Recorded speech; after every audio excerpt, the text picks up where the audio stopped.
I'm Jen Taylor Skinner, and this is the Electorette.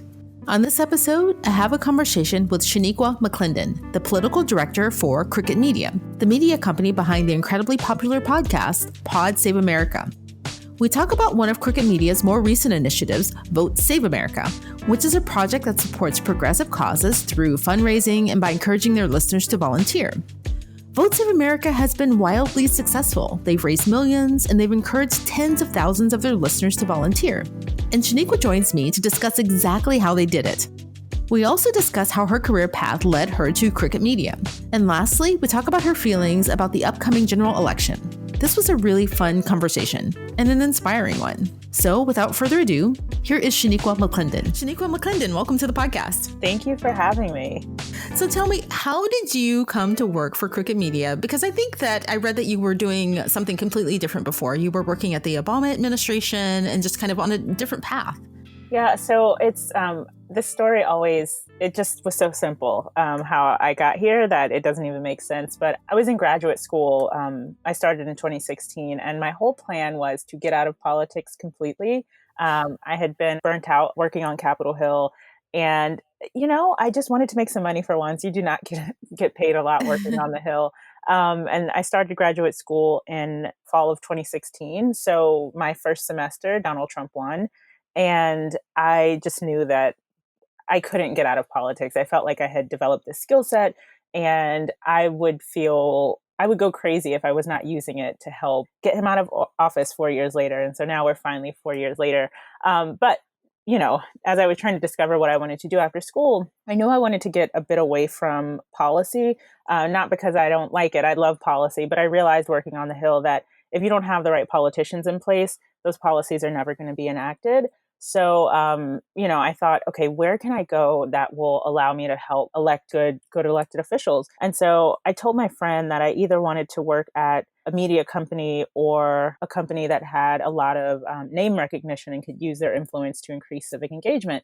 And so I told her this when she asked me what I wanted to do after school. And then she sent me the political director job here at Crooked and said, oh, like this? And I said, like literally this job.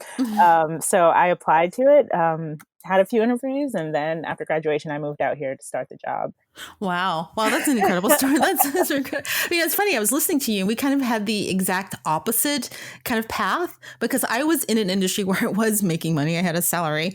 And then, after Trump won, I decided to change my trajectory. There were a couple of other steps in between that. Mm-hmm. And so I went fully in that direction. And now I don't have a salary.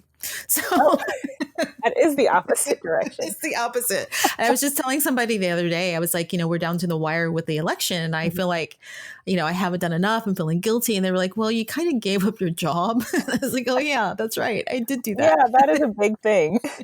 What's it like there? I've always wondered, when Cricket Media started, it feels like the energy there is kind of like the early days of a startup, like Twitter or something. There's skateboards and foosball tables. Is it anything like that? That is funny you say that. I only spent one day in the old office, but the old office was nothing like, I don't know what those startups look like, but ours had, the bathroom was in the kitchen. Oh no, God. And then you could not use the bathroom while the guys were recording because you would hear the toilet flush in the studio. So, and I heard stories about mice. And so it was definitely like, we are just getting our bearings. But, again, I only spent one day there, and then we were moving over to the new office, and our new office is beautiful. We're all now working from home, but, we were starting to finally fill it up. Yeah, it's just, it's a really chill vibe. I mean, as chill as you can be working on politics. Coming from DC, where every day, you had on a suit or you were dressed formally, you can wear t-shirts and shorts to the office. Always, at least 3 to 5 dogs running around the office. So, we watch things together. Some things are funny and tragic at the same time, like watching Trump give a speech. But then, we all watched the Brett Kavanaugh hearings together, and no parts of that were fun or entertaining in any way. But I think being able to do all those things, and they're important to our work, but just being able to do all those things together has been great. And specifically for me, I'm used to being on the East Coast with people who, I lived in DC for 7 years, so with people who care deeply about politics, and that is not what's happening in LA at large. It's an entertainment industry town, so it's nice to have that space at work where we can all come together and kind of obsess about these things. Yeah, that does sound nice. Actually, I'm on the West Coast and, I'm not in California. I'm in Seattle where it's a tech town. So it's not quite the entertainment industry, but there is kind of the separation of, what people are thinking about all the time. And I think it must be comforting to be around people who are seeing and talking about and worried about some of the same things. It must ease your anxiety to some extent, I'd imagine. Yeah, and they don't think I'm crazy when I'm like, my boss always brings this up.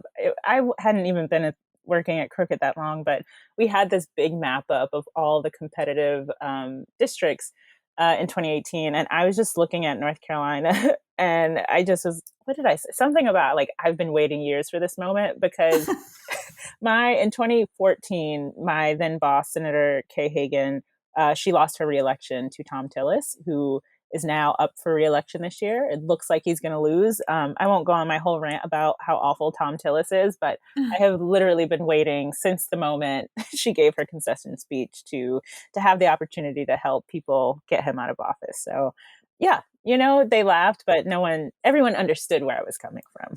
Wow. Wow. That's amazing because, I was going to ask you about those early days, because it started off as a podcast, and I didn't know that the kitchen or the bathroom were kind of in the same room. It sounds like my setup right now, actually. So they've grown past where I am right now. But when did that evolution, how did it happen from, Cricket Media or Pod Save America to, we want to do something bigger? Were you a part of that evolution, or do you know how that happened to, I guess, now Vote Save America? Mm-hmm. Yeah, I would say that the evolution started before I got there, but that evolution is why I got hired. During one of my interviews with Favreau, he said, I never thought we were going to have to hire for this position, but they realized that they had grown this huge audience who wanted to do things. And so in 2017, they put out a call to action for people to call their members of Congress to vote against the repeal for the Affordable Care Act. And people did it, and they ended up jamming up the switchboards on Capitol Hill. And so I think that was like a really good indication that, if they told the audience what actions to take to have an impact, that people would actually do it and there could be an impact. We saw in the Senate that bill go down. And fortunately, not repeal of the Affordable Care Act did not happen. And so when I came on, we were getting very close to the midterms, and I was supposed to figure out a way that we could harness all this energy within our audience to have an impact on the election, which Vote Save America was the program that we did that through. So Vote Save America was the first big project that I worked on. And my boss pretty much said, is there a place where people can get all the information they need to vote and find out, where they can volunteer? And, that didn't exist. And so she said, okay, do you think we should build it, or should we like contract it out and get someone else to build it? And for whatever reason, I said, it can't be that hard. We can do it. And it was not easy. We had so many late nights, and, you realize that access to information about voting is not that accessible. Fortunately for us, this is what we were spending our time on, but I spent a lot of time calling Secretary of State's offices to clarify what was on their website because it didn't match up. And I remember one state in particular, I was very thorough in like cross-checking and linking everything from the sources that I had pulled it from. And I pulled information from their site and I used it to populate our site. And someone reached out and said, hey, you have the wrong information on your site about my state. And I sent him the link and said, I got this directly from the Secretary of State's website.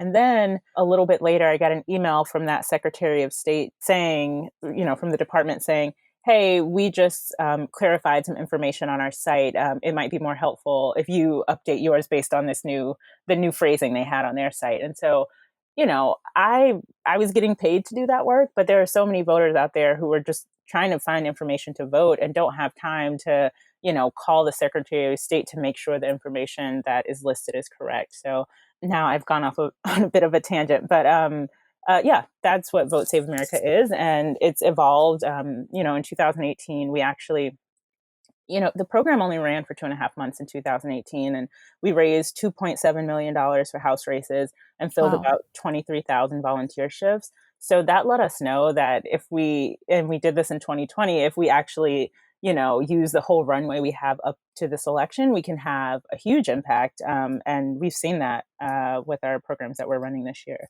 Wow, that's incredible. 2 months. And you said how many? 22,000 volunteers? Well, we filled that many shifts. You filled that many shifts. Yeah, I think some folks were volunteering more than once, but yeah, we were able to fill that many shifts. Well, but I do have to go back. So I didn't realize you were that hands-on. Like you were actually populating the website, like with your hands. Oh, yes. And fixing typos. Yes, I was in it.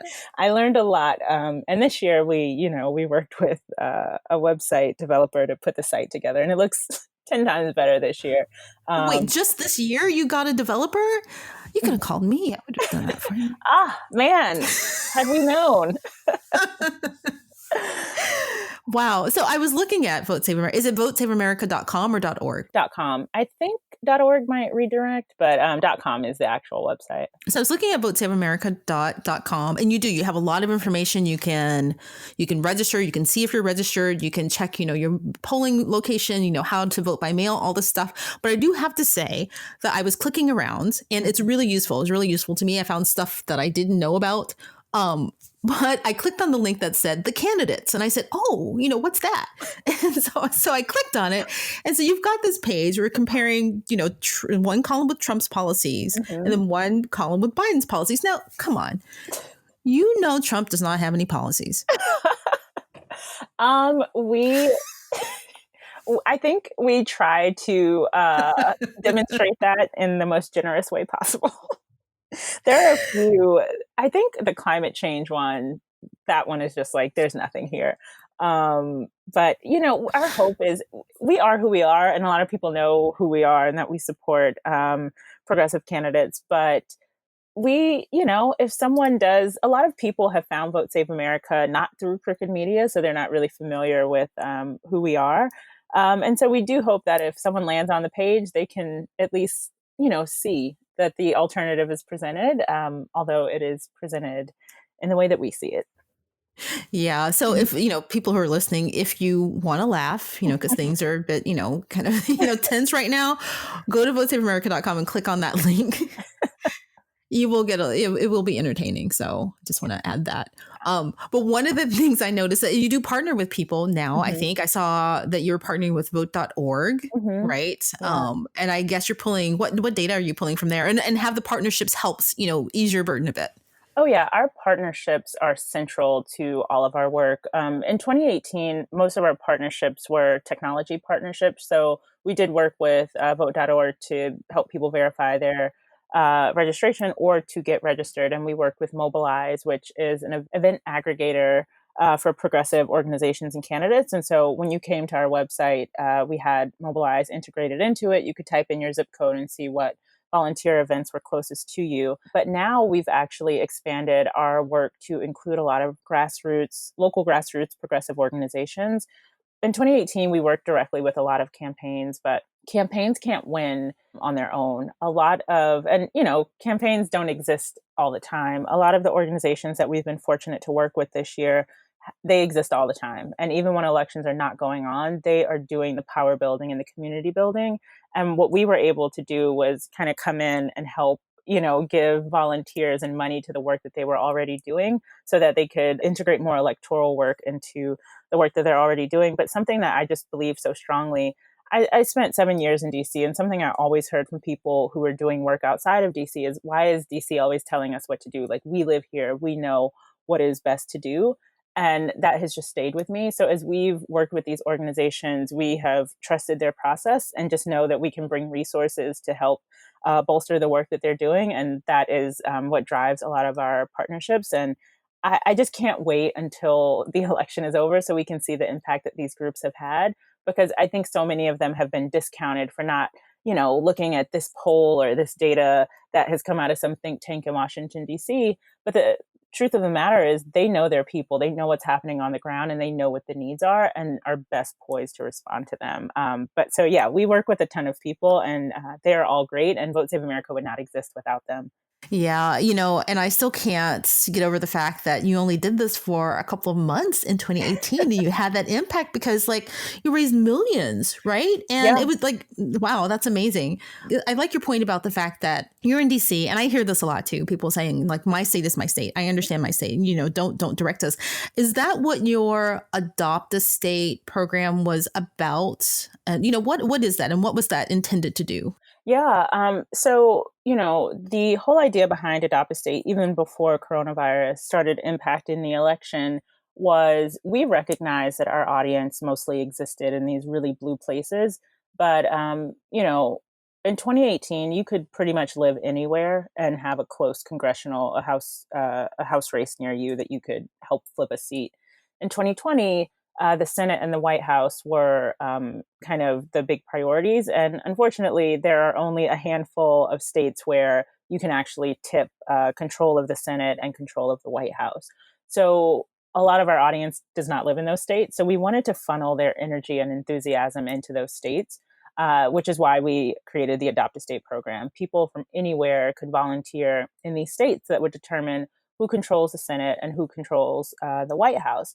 And then when the pandemic hit, at that point, everyone was looking for a remote volunteer program that they could plug into. But similar to what I just said, so every week we send out an email with a very specific call to action that people can take. So it might be making a contribution, participating in a text bank, or participating in a phone bank.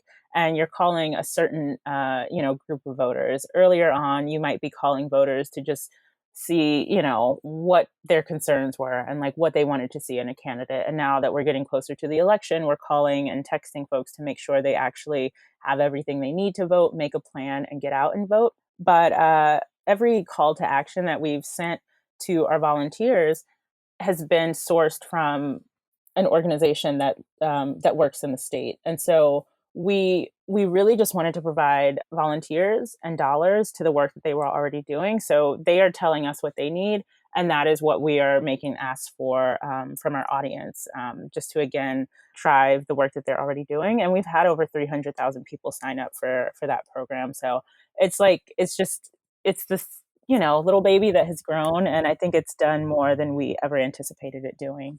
Yeah, that's actually one of my favorites. I signed up for Adopt a State because I live in one of those safe blue areas in Seattle. And, you always feel kind of helpless. Yeah. So one of the things I noticed about this program is that I think you said in the data that I read that women were leading in terms of participation, right? Is that true? And why? Why? I mean, women are great, but why is that happening? I think it's just like how it normally is. Women typically step up to fix the problems that are facing our country. And yeah, I mean, even most of the organizations that we've been working with are led by women. There are some great men doing this work as well, but I think women are just so in tune with fixing problems. We'll see what happens with the actual election, but I specifically think that there was a lot of conversation around 53% of white women voting for Donald Trump in 2016, and I think that 43% that didn't. I think a lot of them have realized, oh, okay, it's not enough to just vote. I have to actually do some work to bring some more people along with me.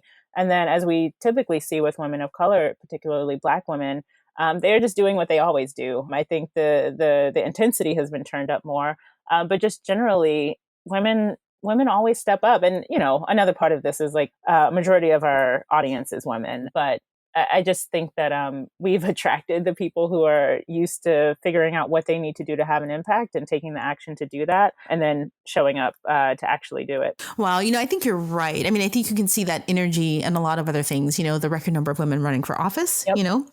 I think it's all related. So, wow, that's really interesting. Another initiative that I saw under Vote Save America that I was really interested in, and I didn't quite understand because I didn't do it. I didn't go through the process. It's build your own ballot. Now, I don't know what that is, but I just got my ballot in the mail over the weekend because, in Washington State, we do vote by mail all the time. And it was really long. And I thought, if I could build my own ballot, I would make it shorter and I would just put, Fair enough. And it's just so funny. I was looking at it and I was like, trying to fill it out like late last night. I was up till midnight trying to figure it, not figure it out, but fill it out. And like just under presidential, the presidential slot, there's like, I don't know if you know this, but there's like 6 choices. Like there's libertarianism and then there's socialism and libertarian. And then there's a guy named, did you know there's a guy named Spike running for president and a guy named Howie? Yeah, I learned that filling out my ballot, which I thought I was up on top. I thought I was on top of all of this. And then I was like, oh, I guess I did not know everyone who was running.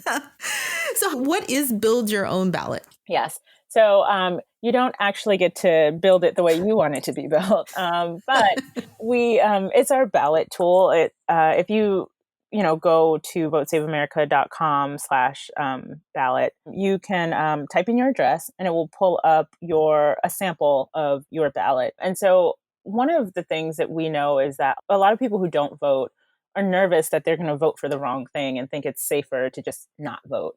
And so we wanted to help fix that problem. So if you go to the ballot tool, you can see all of the candidates who are running. There's information about the candidates to help, if you don't have the time to do a deep dive on all of these candidates. I mean, because some ballots, California's ballot is so long. And another big part of that, which we have on this tool, are because of ballot initiatives. And so ballot initiatives are written in, just in legal terminology. And, I get it, they're laws. And so they have to be written in a technical way. But most people do not spend their nights and, days and nights reading policy. So a lot of these things don't translate into just kind of plain language. So what we did there's over 120 statewide ballot initiatives. What we do is, put them in layman's terms, but also say, so if you vote yes, this is what that means. And if you vote no, this is what this means. And so really it's to help people complete their ballot, but with all the information they need on the candidates and the ballot initiatives so that they're making educated and informed decisions on their ballot and not just kind of going in and filling out what they know and leaving the rest to chance, because so many down ballot races, they're so important, but people don't feel informed enough to participate in them.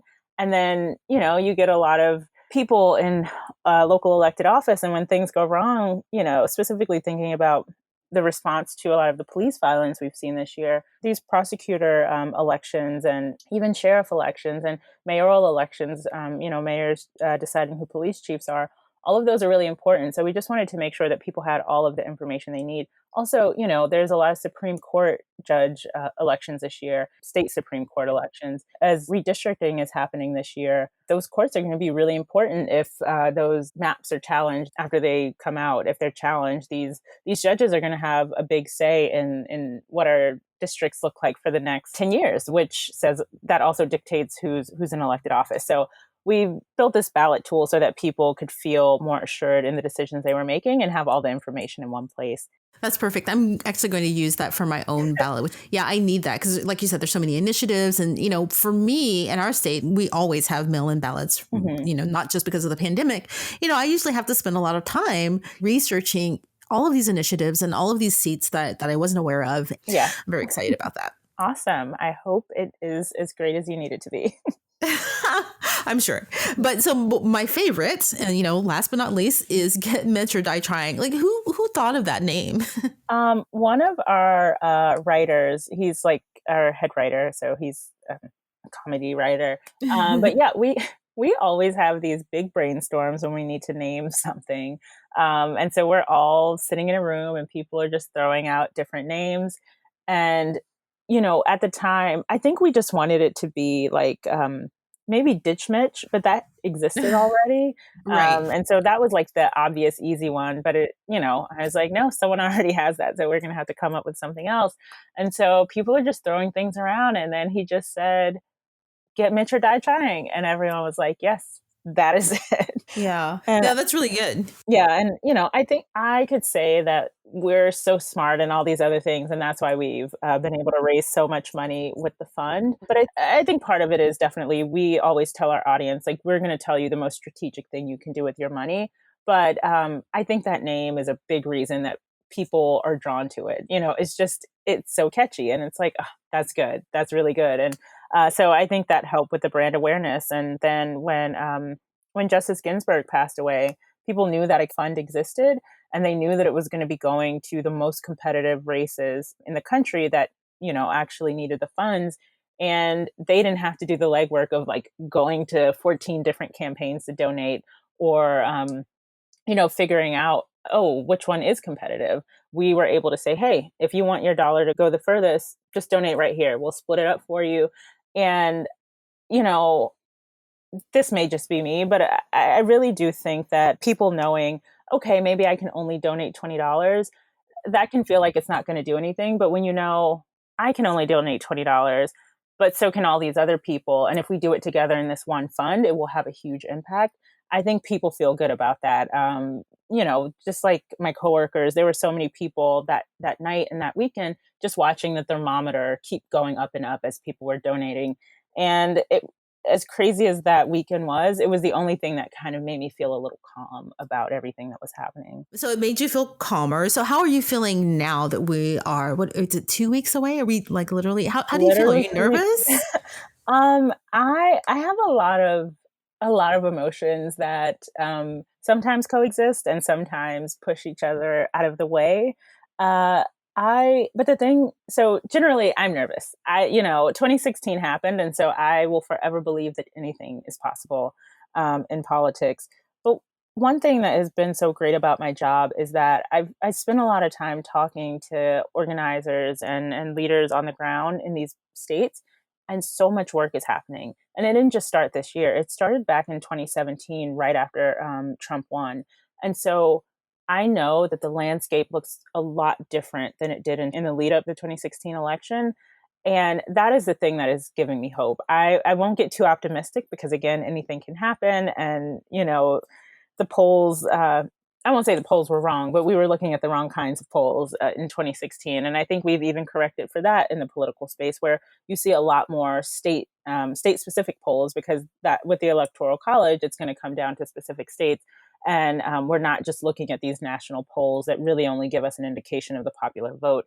So there is something in me that I'm trying to keep down because it feels really good. I feel like things are going our way. I feel like we did all the work. We're continuing to do the work, and everything looks really nice.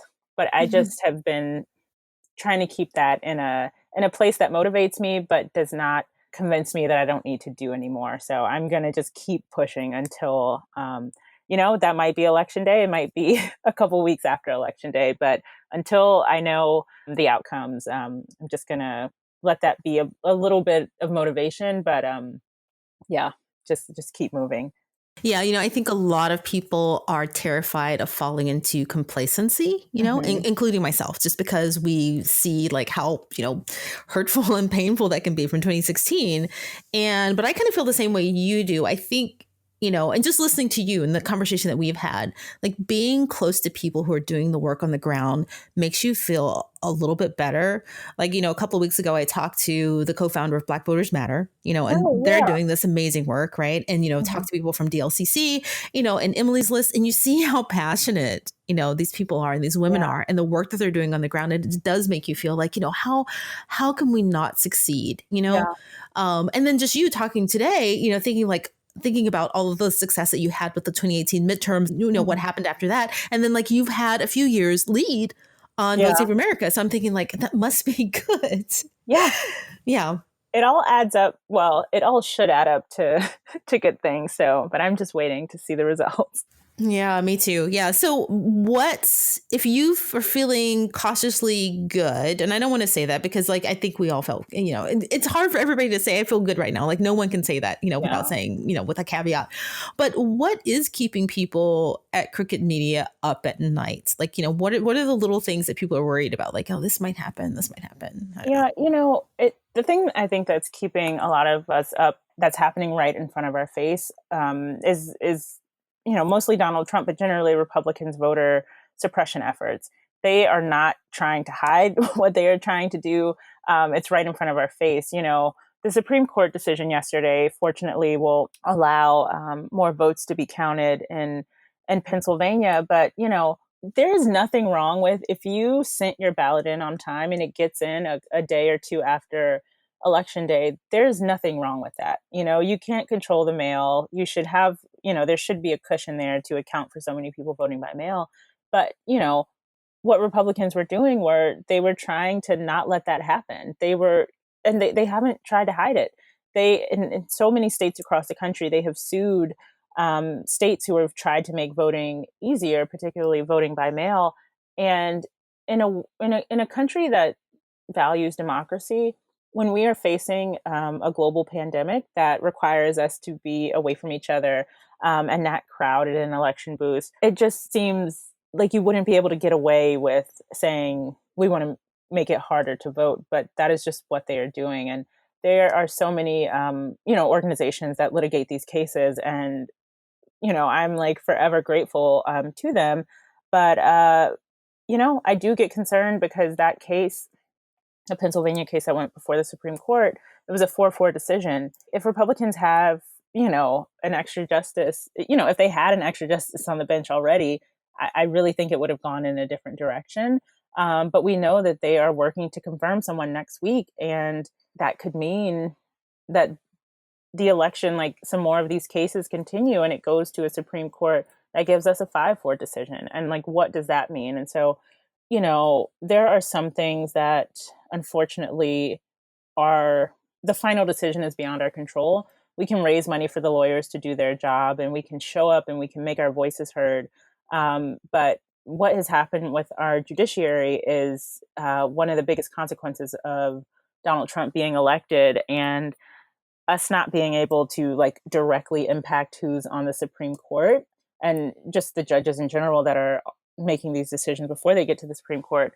That is the thing that is giving me pause. But one way we can push back on that is people voting early. If we just get our votes in early, then they're in and they can be counted on election day, and we don't have to wait for more votes to come in. And there's less room for anyone to challenge what we hear. So, and we've seen that there are so many articles, a lot of news coming out about early voting records. And even if it ends up being the same turnout as 2016, people voted early, and that is what we need them to do so that we can get those results as soon as possible. And there are less challenges, legal challenges to the results. So yes, I've gone on long enough, but yes, that is the thing that is like, I'm always thinking about right now. Yeah, I know. I think it's the same thing that's keeping a lot of people up at night, that same thing, but just kind of the unknowns around like what will the courts do, the ways in which cheating can happen, I think, just to sum it up really nicely. Yeah. And I think it's because we've seen so much cheating happen up until this point that, you start to wonder, are they just going to keep getting away with it? But I don't want to plant too many negative seeds, so I will leave it there. Well, that keeps people motivated, right? Yeah. I guess, maybe. Yeah, I mean, well, yeah, because the one of the things we can do is vote early. And so I hope that, for anyone who's listening, vote. If you haven't voted already, go ahead and fill out your ballot and send it in and just get that off of your hands, and then harass a bunch of other people to do the same thing. So you want people to vote early. What else should they be doing in these last few days? Let's say, they've turned in their ballot, they're done, and they've got 14, 13, 12 more days. How should they use that to be most effective? Yeah. Figure out what your comfort level is. I would say hop on the phones, and in some states, you can actually do literature drops. So for voters that were not able to reach by phone or by text, you can go pick up literature about the candidates and drop that off at their home so that they can see that and read about the candidates. But also, if you're okay talking to people, just calling voters, making sure they have a plan to vote. Some people still are deciding between the candidates. I think there's fewer of those. I think there's a lot more people who are deciding whether they're going to vote at all. And we need to reach those people. And then, if you don't want to do that, you can sign up to send text messages. Phone calls are more effective, but text messages matter too. And if that's what you feel comfortable doing, do that. If you don't want to do any of those things, talk to your family, your friends, and your community members. Talking to strangers is impactful, but we have so much credibility with the people in our lives that it's worth talking to them. Ask them if they have a plan to vote. Ask them if they have any questions about the candidates. And, you can use Vote Save America as a resource to answer any questions. But if you know the answers, go ahead and do that too. I will forever think about Michigan, and close to 11,000 votes determined who won the election there.